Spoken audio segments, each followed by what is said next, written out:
this is not something, this was not right. Something was terribly wrong. And at that moment, I looked out my window just to see if I could see anything. There were other neighbors looking out of their windows, asking me if I was okay.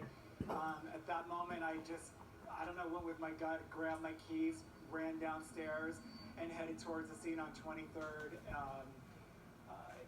Street, which was just a couple blocks, just ran there.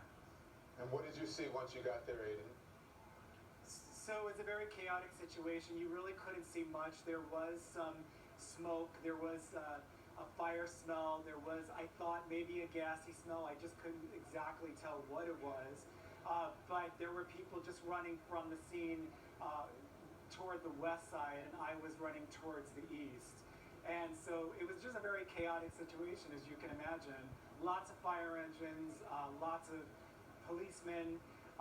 I did run into an elderly man. He had blood on the side of his face, blood in his arm. It looked like maybe he was with a female companion. It was heart-wrenching, and obviously we didn't really know the scope of the situation, but it's very scary. Obviously, just live a couple blocks away, and it's just very terrible.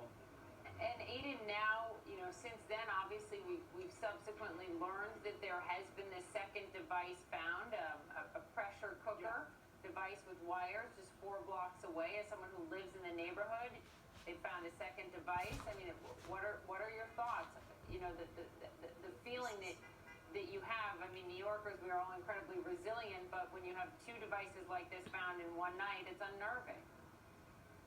It's completely unnerving, and I was here during 9/11, so I understand that living in this state that we live in, we go about our lives, we do the best we can, we see news from all over the world, and we just do what we can. But when I was sitting at my desk and I heard that explosion, I just can't tell you, the hairs on my arm went up.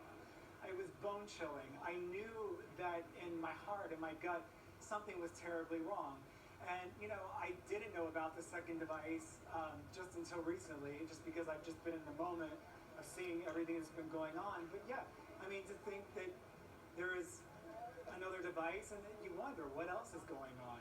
I mean, we are obviously in the heart of it all. This is New York City. Some people would say this is the center of the universe.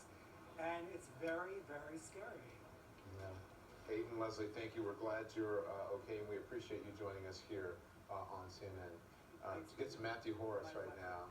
Yeah, of course. We're going to get to Matthew Horace now, CNN law enforcement analyst and Senior Vice President of FJC Security Services. He's also a former ATF executive. Perfect person to have with us this evening as you've been looking at this device. You've seen devices like the one, right? Very similar. Does this appear to be an active device, or can you tell from a picture if it's...